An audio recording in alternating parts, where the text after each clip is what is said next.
Assalamualaikum warahmatullahi wabarakatuh. Saya Zaskia Azahra dengan NIM 24040600068. Di sini saya akan membahas tentang reaksi substitusi nukleofilik SN1 dan SN2 dari tugas yang telah saya kerjakan. Pada soal yang pertama itu diminta menjelaskan perbedaan antara substitusi nukleofilik SN1 dan SN2. Yang pertama itu dilihat dari jumlah tahapnya. Pada SN1 itu terjadi dalam dua tahap, yang dimana tahap pertama adalah pembentukan karbokation, di mana living groupnya itu lepas terlebih dahulu. Nah, living group di sini adalah Br, dan kemudian tahap keduanya adalah serangan nukleofil pada karbokation tersebut. Sebaliknya, pada SN2 itu terjadi dalam satu tahap, yang dimana nukleofilnya ini tuh terbentuk secara bersamaan dengan lepasnya living group. Nah, di sini nukleofilnya adalah si H dan living groupnya adalah si Br. Nah, jadi si Br-nya itu nanti lepas langsung disusul masuk dengan nukleofil dari arah belakang, atau namanya adalah backside attack atau melakukan serangan belakang. Kemudian dilihat hukum laju reaksinya. Pada SN1 itu mengikuti kinetika orde pertama, di mana hanya bergantung pada konsentrasi substrat dan nukleofilnya itu belum terlibat. Sedangkan pada SN2 itu mengikuti orde 2 atau biomolekular, yang dimana lajunya itu bergantung pada konsentrasi substrat sekaligus nukleofil, karena tadi mereka itu bertumbukan secara bersamaan dalam satu tahap.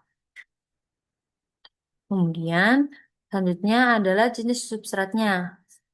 Untuk SN1 itu urutannya adalah substrat tersier lebih besar dari substrat sekunder, kemudian lebih besar lagi dari substrat primer atau metil. Karena berlangsung melalui pembentukan karbokation tadi.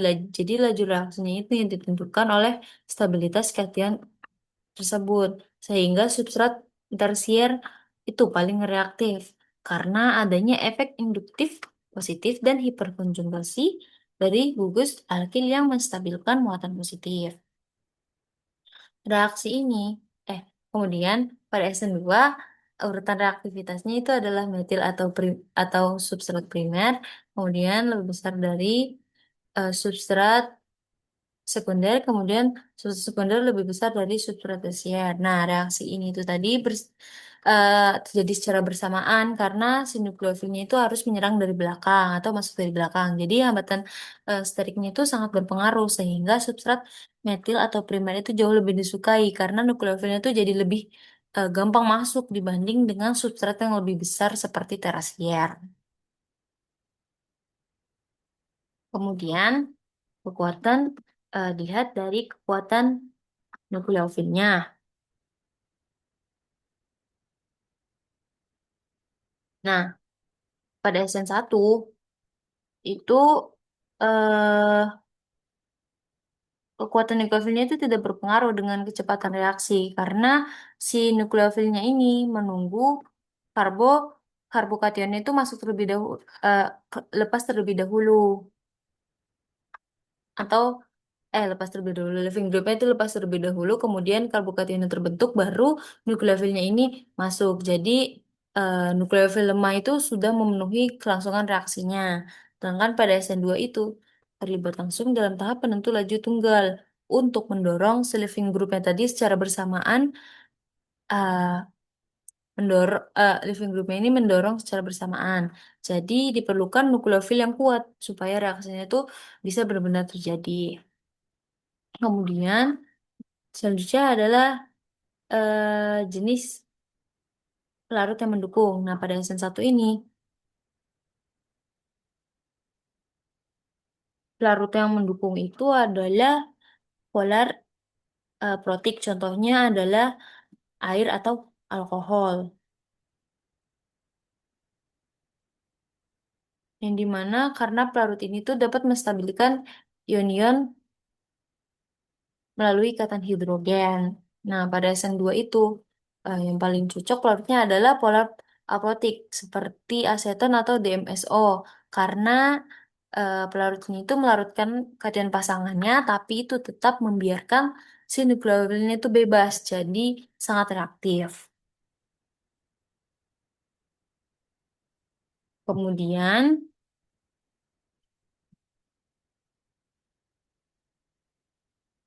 kemungkinan terbentuknya kation. Nah, pada SN1 itu, karbon kation tadi itu kan terbentuk karena berperan sebagai zat antara. Nah, sedangkan pada SN2 itu tidak terbentuk karena reaksinya itu terjadi secara bersamaan. Jadi, tidak ada karbon bermuatan positif atau karbon yang kosong gitu, dibiarin sendirian tuh nggak ada. Kemudian yang terakhir adalah sterokimia, stereokimia produk yang dihasilkan. Nah, pada SN1 itu, produknya itu bakal mengalami eh, resemat, rasemar, rasemat ini, yaitu menghasilkan produk campuran karena karbokation itu bentuknya itu trigonal planar atau datar. Jadi nukleofilnya itu bebas masuk dari arah mana aja, entah dari arah depan atau dari arah belakang. Nah, pada SN2 itu menghasilkan produk dengan inversi atau keterbalikan konfigurasi karena nukleofilin itu harus menyerang dari arah belakang. Selanjutnya, pada soal yang kedua, yaitu tentukan produk utama dari dan tuliskan mekanisme reaksi lengkap untuk reaksi tersebut. Nah, pada soal 2A ini, reaksi antara 2 bromo 2 metil propana dengan air berlangsung dalam 3 tahap. Yang pertama itu tahap pembentukan karbokation, di mana itu nanti si BR-nya ini tuh lepas terlebih dahulu. Nah, di sini jadi BR lepas terlebih dahulu membentuk ion ion bromida. Nah, kemudian dilanjut ke tahap keduanya yaitu tahap serangan nukleofil. Jadi nukleofilnya ini di sini adalah H2O. Nah, si nukleofilnya ini kemudian masuk, tapi menunggu si BR-nya ini lepas terlebih dahulu. Baru si nukleofil H2O-nya ini tuh masuk. Nah, ini adalah hasil zat antar ini adalah produk zat antaranya. Kemudian yang terakhir itu tahap deprotonasinya di mana itu akan kehilangan H. Nah, di sini hasilnya adalah tersier butanol plus asam bromida. Nah, pada soal yang kedua, reaksi antara benzil klorida dengan metanol. Nah, tahapnya sama kayak tadi ada 3 tahap. Yang pertama itu pembentukan karbokation melalui efek resonansi tadi, yang dimana jadi sama seperti tadi, yang dimana si ini Cl-nya itu nanti akan melepas terlebih dahulu, kemudian membentuk ikatan ion klorida. Nah, kemudian di tahap selanjutnya nanti diserang oleh nukleofil. Nah, nukleofilnya di sini adalah CH3OH.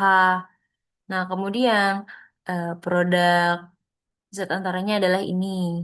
Dan tahap di protonasinya ini adalah itu akan kehilangan H plusnya ini. Jadi dari CH4OH plus menjadi OCH3. Nah, ini adalah hasil akhirnya, produk akhirnya yaitu methyl ether dengan asam klorida. Nah, mengapa keberadaan cincin benzen itu memengaruhi kestabilan intermediat yang terbentuk? Nah, kestabilan cincin benzen kan sangat meningkatkan kestabilan karbon kation benzilik melalui efek resonansi. Jadi muatan positif pada eh, atom karbonnya itu tidak terlokalisasi di satu titik, melainkan didekonstruksi atau disebarkan ke dalam cincin benzena pada posisi orto atau para karena muatan karena berbagi beban dengan cincin. Jadi energi intermediate-nya itu menjadi lebih rendah dan lebih stabil, sehingga reaksi SN1-nya ini berjalan sangat cepat. Kemudian, pada soal yang kedua itu urutkan dari paling mudah hingga paling sukar mengalami reaksi SN1. Nah, urutannya itu yang pertama adalah benzil klorida itu paling mudah. Kemudian kedua itu adalah tersier butir klorida, selanjutnya 2 kloropropana dan 1 kloropropana. Kenapa? Karena benzil klorida itu paling reaktif. Karena karbon kation itu karena karbon kation benzoilik itu distabilkan oleh tadi resonansi. Kemudian tersier butil klorida itu reaktif karena karbon tersier distabilkan oleh efek induktif dan hiperkonjugasi dari tiga gugus metil itu. Nah, selanjutnya itu adalah 2 kloropropana, ini mana kurang reaktif karena hanya membentuk karbon sekunder. Nah, yang terakhir itu adalah 1 kloropropana, yang mana paling disukai karena membentuk karbokation primer yang sangat tidak stabil. Selanjutnya di soal yang kedua yaitu reaksi satu bromo satu fetil fenilentana dengan etanol. Nah, di sini sama juga kayak tadi melalui 3 tahap. Yang pertama ada pembentukan karbokation. Nah, yang dimana di sini BR-nya itu adalah living groupnya. Si living groupnya ini nanti akan lepas terlebih dahulu dan kemudian akan membentuk ion bromida ini. Nah, pada tahap selanjutnya itu nanti si nukleofilnya itu menyerang atau masuk. Nah, ini adalah produk zat antaranya. Nah, kemudian produk akhirnya itu adalah ini tadi kan eh, ada di tahap deprotonasi yaitu kehilangan eh, H+. Nah, jadinya dari C2H5OH menjadi OCH2CH3. Di mana produk akhirnya itu adalah namanya satu etoksi, satu fetil etana dengan asam bromida.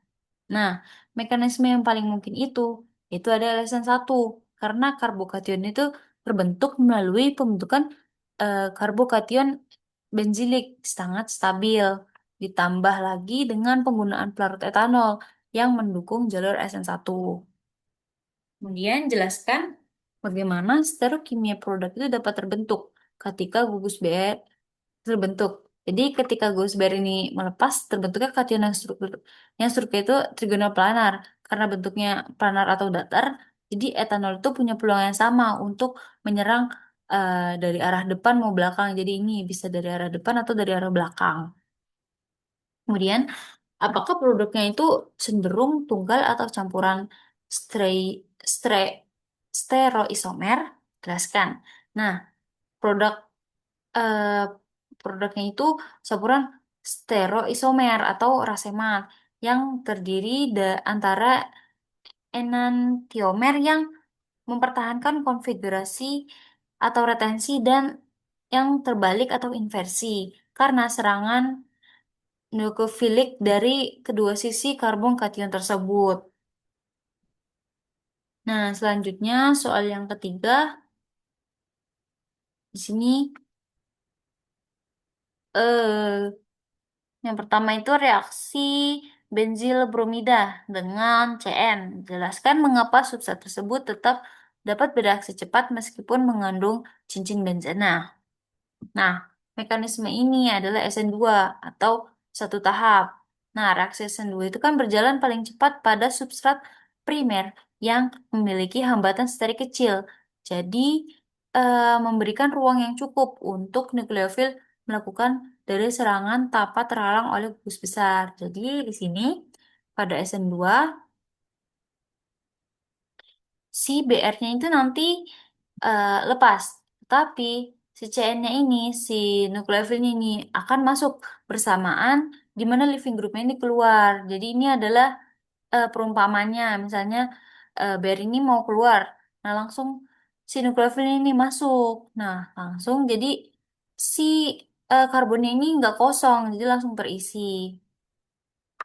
Kemudian Soal yang kedua yaitu urutkan dari yang paling mudah hingga paling sukar mengalami SN2. Nah, urutannya itu yang pertama bromoetana, kemudian bromometana, kemudian bromoetana, dan kemudian dua bromopropana eh dan dan tersier butil bromida. Nah, di sini kita lihat klasifikasinya bromometana itu tidak ada hambatan sterik. Jadi paling cepat dan tidak ada penghalangnya sehingga itu paling mudah diserang. Nah, pada bromoetana di sini kita bisa lihat substrat itu primer. Jadi halangannya itu tergolong kecil sehingga reaksi itu tetap berjalan cepat. Nah, pada dua bromopropana kita bisa lihat di sini substratnya adalah sekunder karena ada dua gugus alkil eh, karena ada dua gugus akil. Jadi nukleofilnya itu mulai terasa sempit dan terhalang. Jadi agak susah masuk. Kemudian yang terakhir itu adalah tersier butil bromida, yang dimana itu paling sukar mengalami SN2 karena substratnya itu tadi tersier karena ada tiga gugus alkil ini. Jadi menciptakan hambatan itu jadi sangat tinggi sehingga nukleofil ini tidak bisa masuk atau tidak bisa menyerang susah atau bahkan tidak mengalami SN1. Nah, selanjutnya, pada soal yang ketiga itu sebentar. Urut ke nah pada perhatikan dua konforer kursi dari satu bromo, dua metil sikloheksana pada konver konformer satu atom Br berada pada posisi aksial, kemudian pada konformer 2 atom Br berada pada posisi ekuatorial. Nah,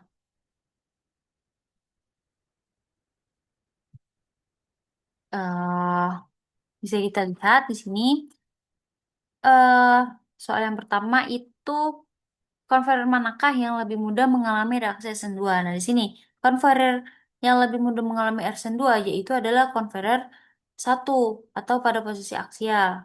Mengapa? Jelaskan alasan berdasarkan arah serangan nukleofil dan hambatan steriknya. Nah, karena SN2 itu kan tadi menyerang dari arah belakang ya.